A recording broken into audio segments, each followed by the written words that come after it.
had to speak.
Good evening, ladies and gentlemen. It's a privilege to come to you today with one more presentation on our revolution. I want to start by apologizing for the inability to come to you by way of ABC Amber TV Facebook page as we usually would do. We have had a lot of difficulties logging onto Facebook. Something is going on. But thank God Ground Zero can get this live. And so I wish to say once more, good evening to you, Ground Zero, and fellow Ambazonians. The Paul Biya's colonial regime in Yaoundé had been given until the end of this month of March to call for negotiations or inclusive dialogue, as the international community would like to call it. A national dialogue, the international community hoped, would resolve this French-Cameroon war against our people without them slaughtering and decimating more and more of our people and our neighborhoods.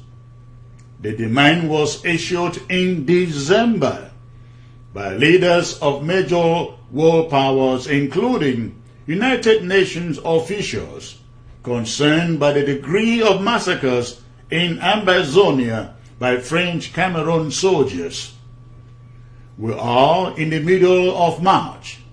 Biya's regime has so far remained intransigent, refusing every piece of recommendation from world leaders, and rather choosing to craft every crooked mechanism by which to continuously slaughter our people and to eternally avoid the situation where they are compelled to sit side by side on the same table with Ambazonian negotiators. There are reasons why Biya fears implementing the Council of the international community. What is scary to Mr. Biya sitting down side by side with Ambazonians isn't just the idea of dialogue or negotiation per se. Instead, it is the three words, open, inclusive, and without conditions. The three words that sum up exactly the kind of dialogue the world community wants to see. These three words are the reasons why Mr. Biya isn't ready to carry out the advice of the international brokers, so that the carnage and the free flow of blood of our people in our own towns and villages is stopped. To forever appease the international community by subtly thwarting every chance of dialogue, Paul Biya and his partners who rule French Cameroon figured out three projects they thought would bring the war to an end in their own terms and so assuage the wrath of the international community. In their depraved minds, these three projects, they hope, would trigger the surrender or capitulation of our brave and unbendable restoration forces. Do you remember, for instance, the rush to prisons late last year to free a handful of detainees, some of which did not really exist, and some, they said, they freed had actually died a long time ago? That was scheme number one. The second scheme was the so-called disarmament declaration, freedom to prisoners, and a decree disarmament. They hope would pacify the international community to the effect that the international community gives up pressure on the regime for inclusive dialogue. But the market has failed to work. The market hasn't been good. Their perceived results have not been achieved. our brave and courageous restoration fighters have refused to capitulate. I beg your pardon, they have refused to be capitulated.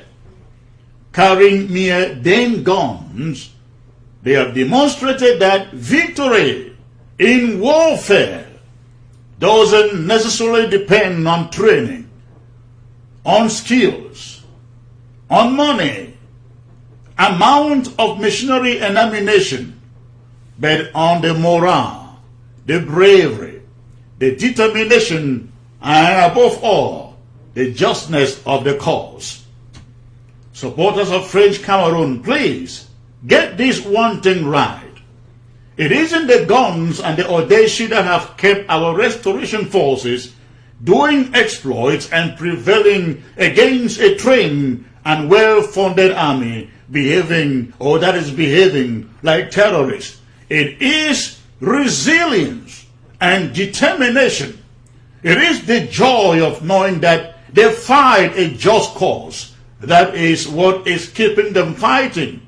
That is what wakes them up every day and take them to the next battle. That is what keeps them night after night under the stems of trees in the bushes, determined, resolved not to give up to French Cameroon soldiers until every one of them is cut down to the last man, or till all surrender and we get back our country. French Cameroon technocrats now know for sure that you give them the military might of the Pentagon and the Kremlin combined, they know they cannot win this war. For right deep down in their consciences, they know the war is unjust. They know the war wasn't supposed to be here. They know they are fighting a senseless war for all the old men that rule Cameroon. They know their cause is not just, and they know they are going down, and indeed, many of them have already gone down. Fellow Ambazonians, because of the unwinnable nature of the war for French Cameroon, Paul Biya is a desperate man right now. And as they say, a desperate man does desperate things. All the plans, and I mean all the plans they hatched to pacify the international community so far have not worked. After 3 years, 3 solid years and counting, the small 2 cubes of sugar sunken and tested in waters of war continue to stand undissolved. Every effort at pacifying Ambazonia to surrender has failed in the face of increasing slaughters on our people. Indeed, we do not know of any one family in the southern Cameroon that hasn't lost a loved one in this struggle in the hands of French Cameroon terrorist soldiers. The effect is that every Ambazonian man or woman killed every day only stirs up more anger, stirs up our craving and our determination to fight until revenge is fully attained. French Cameroon cosmetic window dressing reforms in the form of decrees and ministerial orders have failed. They lied. Let them churn out 100 of such reforms. They won't placate us, not even to surrender for a 2-state federation. The Bilingualism and Multiculturalism Commission have failed. Release of prisoners have also failed. Disarmament has failed, and above all, military might is failing them woefully too. In the meantime, more and more pressure keeps on mounting on them with the 3 words: open, inclusive, and with no conditions dialogue, hunting Paul Biya and his partners. Now, in the face of this is what the interim government wants every Ambazonian to know. This is what is going on behind stage right now. And it is what is causing the frustration and the desperation in Yaoundé. The powers that matter are united against Paul Biya around the world, united against his regime, united against the killings in Ambazonia, and of course the war. Europe, America, and Canada are all agreed that in the matter of months, Yaoundé must summon an unfettered, inclusive, open, or no condition dialogue and free Sisiko and others. This is where things stand right now. This is the state of the revolution, and it couldn't be better or stronger. Fellow Ambazonians, though sometimes things look bleak and frightful, I want to assure you that we have and we continue to make tremendous progress, and within a very short span of time. We can assure you from here, from this interim government, that we see emissions of light at the end of the tunnel, and we hope and pray to God that it gets to us soon before many, many more of our families are killed.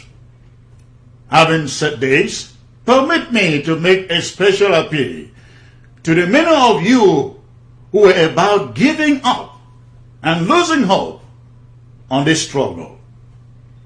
The money and the moral support you gave, the anger you manifested against our common enemy, as you witnessed them broke into our homes, raped, shot and killed, arrested and dragged our people in the mud, that zeal must be resurrected once more. We cannot give up now when there is victory in the horizon. We are equally appealing to all partisans and all the cluttered pro-restoration groups out there to consider joining the big tent in this interim government. The interim government is strong. It is made up of resilient men and women. But people will come and go. They will come and go. But the interim government isn't going anywhere. It will prosecute this war till we get to Biya. It is meaningless and futile trying to move a rock that only a caterpillar can move. That is your interim government. Our plea is for all those who genuinely want our freedom to join this big tent in the interim government. Let many hands tie the bundle. It is easier that way indeed. This is the moment to cease all opposition, all divisiveness, all surrogacy, all grandstanding and juxtaposition, all power mongering, and the me factor. This is the time, ladies and gentlemen, we all rise up and renew the vigor and commitment of the beginning and resolve to free our own people and free our own country. Coming together will shorten the course and shorten the sufferings and miseries our people are going through on ground zero. There is no option but to prosecute this war collectively as a people to the very end. Let everyone and every group do it as if the success of the war depends entirely upon what they do.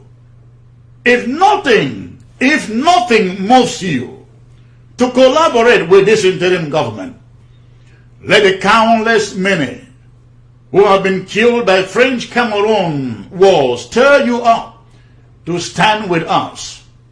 Let all those burnt towns and villages like Indu, Inko, Innomi, Azi, Pinyin, Kumbo, Bafut, Bali, Batibo, Bisongoban, and so many more stirred that zeal, that commitment in you. While we look forward to such greater cohesion, especially amongst us in the diaspora, we want to raise an alarm over the mayhem that French Cameroon is about unleashing as its last scheme to defeat us. I'm talking about the last battle. Biya is just about the last battle, and they plan to be brutal, very, very brutal. Brutality is the last card that French Cameroon soldiers have been given. That is where their hope is anchored upon right now.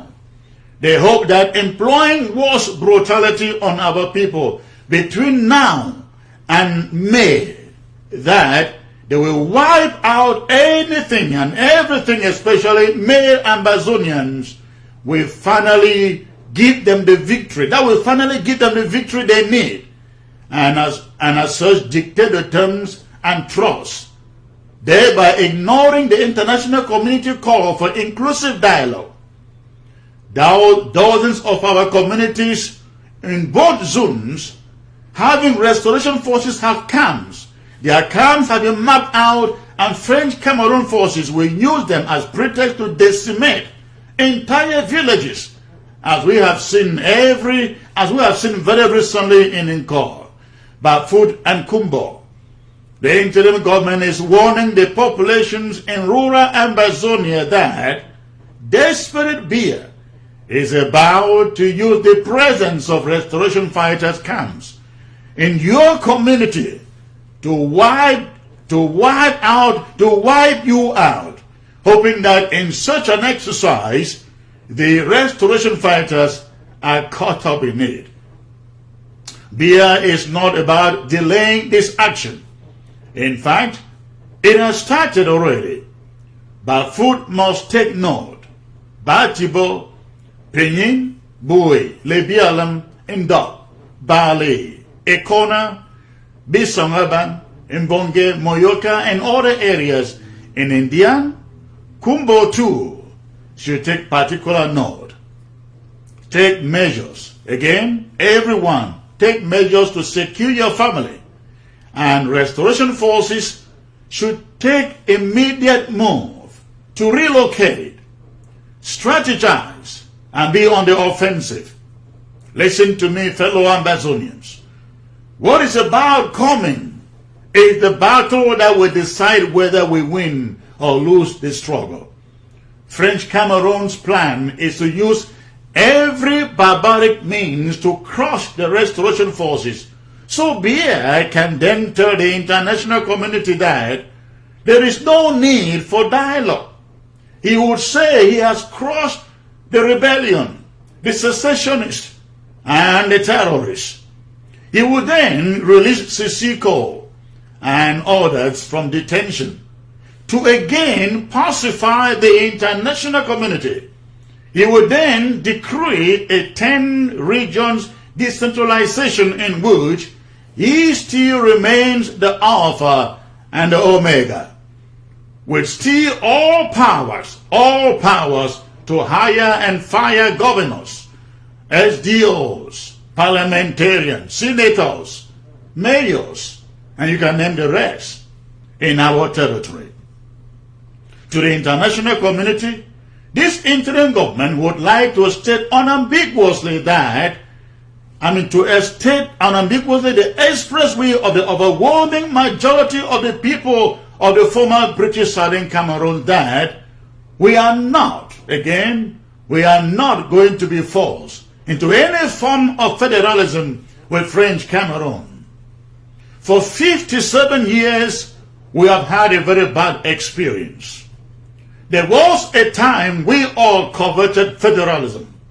That time has passed. Federalism isn't worth the senseless maiming and the degradations and the absence that our people have had to endure in a crisis that should have been avoided or quickly resolved to stop this liability. The time we had a taste for a federal Cameroon is long gone. We have seen so much bloodshed, so much property damage, and our children's future set back for years. How can we even now think for a moment of going back to squat with French Cameroon in the Federation? Oh, and how that bloodshed and degradations keep on reminding us of the words of Dr. E.M.L. Indele, who, endowed with the ability to see the future in his own day, warned us of this present subjugation and savagery of French Cameroon. How can we forget? Indele's words haunt us today like the bullets of French Cameroon Biya. How can we repeat the mistake of a federation with French Cameroon? The international community, the deal brokers in this conflict should know that while we crave the idea of open and inclusive dialogue and look forward to one, we shall not. Again, we shall not have anyone force on the people of Ambazonia any form of state that doesn't give them complete sovereignty. If the war against taxation without representation, or if you like call it, the war of independence was good for the Americans, if Brexit is good for the British, if the referendum for independence was good for the Scottish, if independence is good for Eritrea, if it was good for the people of the Southern Sudan, then Ambazonian is good for the people of the Southern Cameroons. Thanks for watching.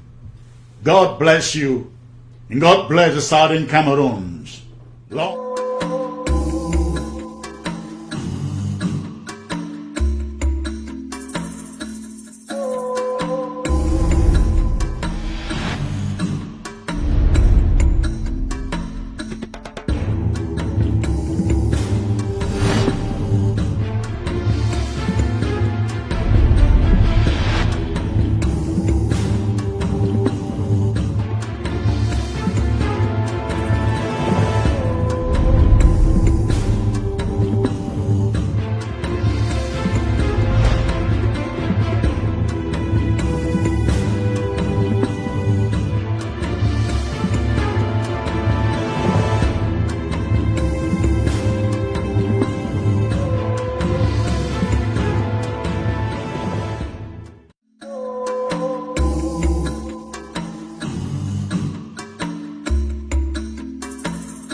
If you have not yet given us your list, please bring it as urgently as possible.